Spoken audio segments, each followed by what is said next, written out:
Hi, everyone. Okay, good. I hope everyone's doing well, sheltering in place still. And I have been doing a lot of reading and thinking for my class about divine kingship and thinking particularly about Akhenaten in these past few weeks and about the invention of monotheism.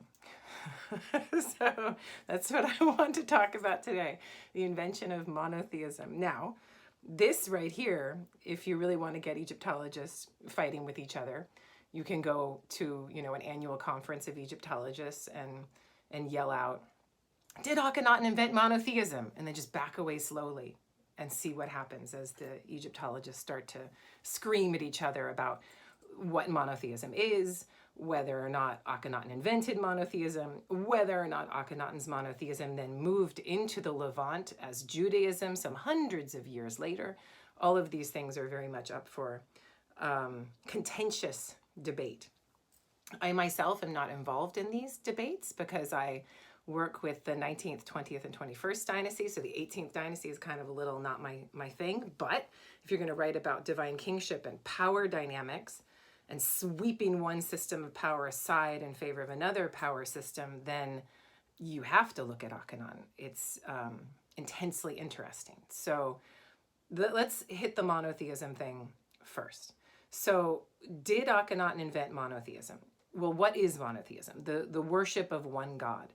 A lot of people say, no, Akhenaten did not invent monotheism because other gods like Re-Herakti or even Re himself, whatever that is, are still maintained in his ideological system, and thus it's not monotheism. Plus, people had to worship him and his family as divinities too, so not monotheism. As I have said before, having grown up a Roman Catholic, I'm like, but we have this Trinity thing, and we have God the Father, Christ his Son, and the Holy Spirit, and then Virgin Mary and all of the saints and all of the different ways that one can worship. So to me, whether or not it's monotheism or henotheism, I think this is besides the point. And I think that while we human beings can categorize religion in all different kinds of ways, I like to understand monotheism in terms of its exclusionary, fanatic nature. So if it is radical, fanatically radical, this is the God that we're following now. Your gods may exist, but my God is the most important, and my God kicks your God's ass. I mean, you're kind of on your way there. So I'm going to look at it in terms of what the new ideology is trying to do. The second thing that I would like to point out with this big monotheistic debate is, why do we expect monotheism to be created ex nihilo as a perfected, pure, one God kind of thing, when even the people who supposedly invented monotheism for the first time, whether that is Judaism or Zoroastrianism in Persia, even there, when you look at the text and you do your readings, and it's not pure. Go pick up your Bible, read your 2 Kings, or your Exodus, and look at everyone who's not worshiping correctly in the eyes of the Lord and who's worshiping Baal and all of these other divinities. So in the Levant, monotheism isn't created as this pure thing right out of the gate. So why do we expect Akhenaten to have done it? So there's the monotheism. Let's sweep that aside and make it about an ideology, an exclusionary ideology of power that allows a leader to sweep the old aside, the old stakeholders, the old patrician families, the old priests, the old temple institutions aside in favor of something new. And we made comparisons to Christianity being invented. One could make comparisons to Christianity being invented from a Jesus cult, and then saying that everything else that exists in a polytheistic form is now paganism. And you invent this idea of what is pagan. Pagan, it is of the province, it is out in the countryside, and they don't know what they're doing, and paganism has all kinds of associations of those who are not on the inside, and you're creating a system of power to sweep those old things away. You could find all kinds of different parallels for this. So now let's go back to power, because I want to argue, and you guys can argue back, but I want to argue that monotheism is invented for the first time under Akhenaten within a crucible of power dynamics. And this isn't extraordinarily new. Other Egyptologists have argued the same thing. But let me break it down in the way that I'm thinking about it right now and see if this will work for the book that I'm writing right now. How do you get people to follow you? That's a political quandary that everybody has. But how do you get people to follow you and turn away from their families, brothers and sisters, mothers and fathers, institutions that have acted as their patrons? How do you get people to turn against their regions and their villages in favor of you, to follow you and no one else? This is the conundrum that Akhenaten probably had before him. And there are circumstantial bits of text to suggest that this is what he was dealing with in the 18th dynasty.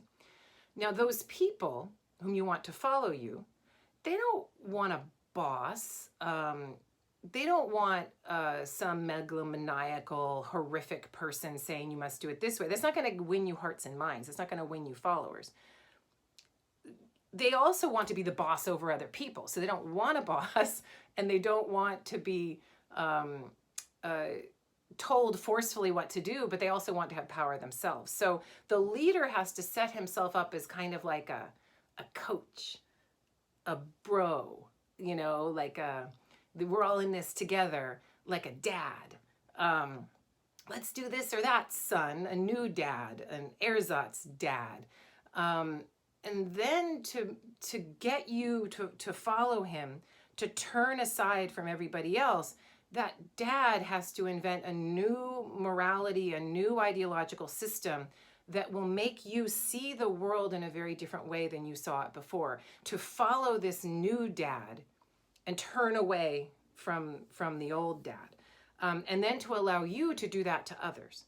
To then go to people below you and say, this is the way I was taught by my dad. I will now be a kind of dad to you. And it's a kind of hazing sort of thing, or a bro culture, or you guys can get on me about that. I'm not sure I have to think about that some more. But a kind of bully culture. But bully culture at the top can't be too violent. It has to be participatory. You have to see people winning so that they'll want to participate and be a part of it. As it goes down further, that bully culture is going to get more violent and more cruel to people on down the way. So if it's an ideological constructed bully culture, and yes, I'm going to monotheism with this, then at the top, you'll have people participating more fully within this exclusionary system, showing everyone down below them what they have access to, so that people are trying to grab on and find their way to the top. And you could compare all kinds of cults to this kind of a bully culture. They want to think that they can participate in the regime's power and riches too. They want to be a boss themselves. So the king, he can't re-educate all of his elites. He can't push them down. He has to empower them. He knows they want to be winners too. So he has to create this kind of ideology that pulls all of these hungry, want to be powerful people in with him. As a little sidebar, those same people who are attracted to shows like Ancient Aliens on the History Channel. Everyone's like, Ancient Aliens shouldn't be on TV. This is horrible. It's telling people, things that are wrong and bad. I'm looking at Ancient Aliens has been very useful to me in terms of thinking about power and who's attracted to that kind of stuff. The people who are attracted to Ancient Aliens are usually those same people who are attracted to authoritarianism and what it can do. Authoritarianism that tells you a lie over and over and over again to create a revisionist truth such that you can't even see it. And it creates this ideology of we know the truth and no one else understands the secrets, but we do. And then it creates a club, it creates a connection.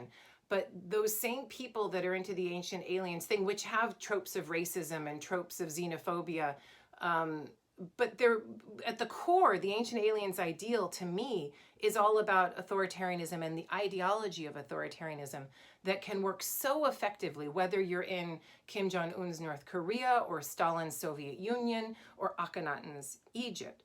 You want to create a new ideology that includes some, but not most, and that can quickly and easily sweep aside the old stakeholders and old institutions that were there before, and that can make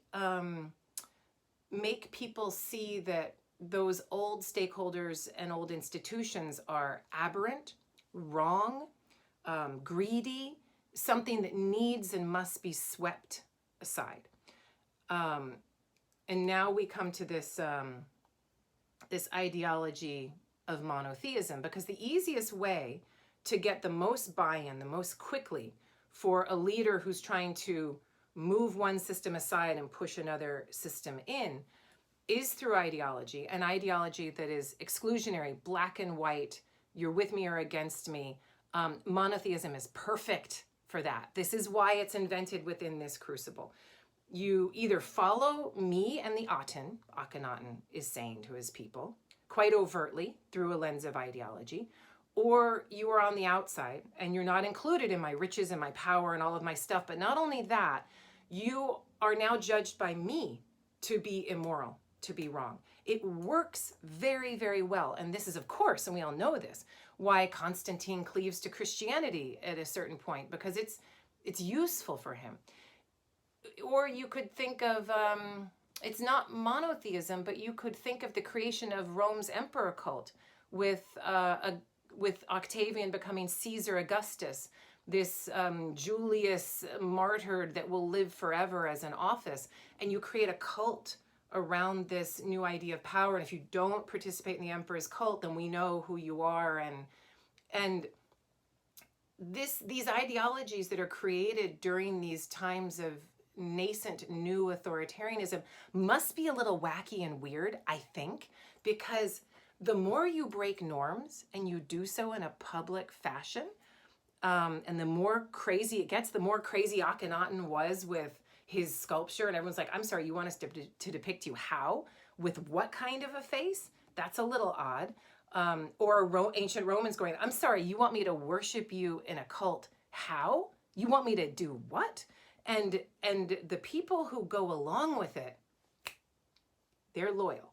You know who they are, and you know who the other people are not, so you can sweep those other people aside. The people are like, we have never done something like this before. This is not according to the way we have always done things. When you have a leader who regularly breaks norms and turns things on their head, says, no, the sun is not shining, it is the moon, the Shakespeare quote, right?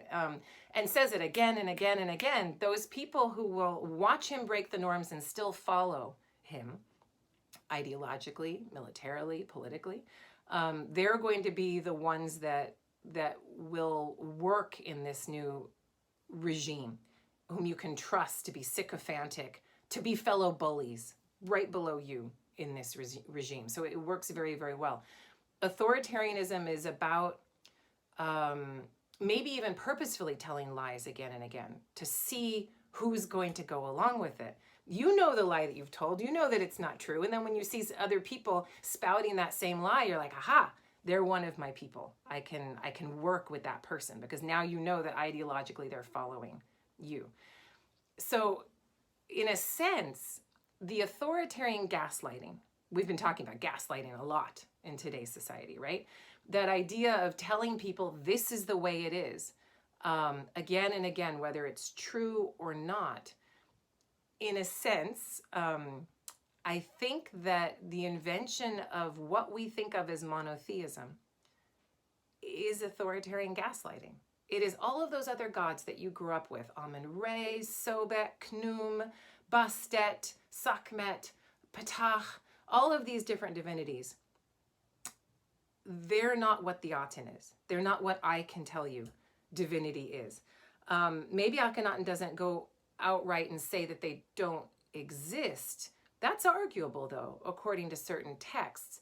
But he sweeps all of that aside and demands that people follow him and this new religious way, go to a new capital city out in the middle of nowhere, and creates a giant system of gaslighting ideologically that is reified physically with new temple structures and new capital and all of these things. So in a sense, you know, I read a lot of newspapers, and the Washington Post has a running tally. This is well known, a running tally of all of the lies Donald Trump has told since he's become president. And I think the lie is the thing. The lie is what it's all about. Because if you can create this ideology of everything that the leader says is true and good, and he is like your father, he is your bro, he is your coach, he's the guy that's going to get you through this, then you wrap it all in a morality and an ideology of what is good and pure and true. And that's the way you can sweep the old power systems aside and bring the new power systems in. It's a very effective strategy.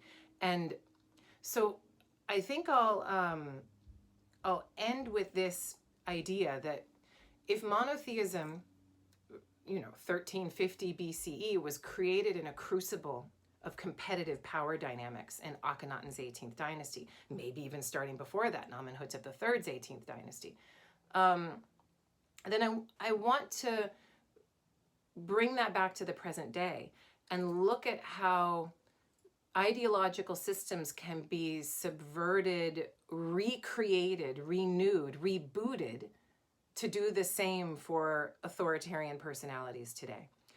And that those ideologies could be evangelical Christianity that can become a prosperity gospel of what this exclusionary ideology is meant to be. It's a subversion of Jesus's gospels, to be sure, but then you know who's with you and who's against you. So it's a very useful way of doing it. But it can also be non-religious. So it can be an exclusionary ideology that involves whiteness, that racism is really not all that bad, that white people really did create the world. And how dare you get rid of Western Civ and universities, and it can be an ideology of white power and white supremacy, which we also see. That's not religious, right? But it's certainly ideological. It can be an ideological of patriarchy. The women are too erratic, and look at me getting all hormonal and shit, watch out. This patriarchal ideology is there to say that women can't think straight, that men are the only even keel, that, women are too erratic and they have to be put into their places, and grabbing women by the pussy is, that's what men do, and what do we expect? And there is an ideological celebration of that masculinity. And then the final thing that I think happening with this ideology today is that, and Akhenaten may have participated in this, Ramses II certainly participated in this kind of ideology, an ideology of othering. This is very much like white supremacy, right? But it's an ideology that's associated with a nationalism or a regionalism. Who is Egyptian? Who is American? Who is on the inside and who is on the outside? And who do you build a wall against, and whom do you include, and how does this work? So this idea of xenophobia in this country, and Mexicans coming over, they're all rapists and criminals and all of these things, and the ideology that is associated with this nascent authoritarianism is quite real. And for those of you that are people of faith and are shocked and horrified that I am associating the invention of monotheism with authoritarian gaslighting, I would encourage you to separate spirituality and actual morality from the way these things can be subverted and misused within political systems. There is no pure ideology that is absent of human social systems. Doesn't exist.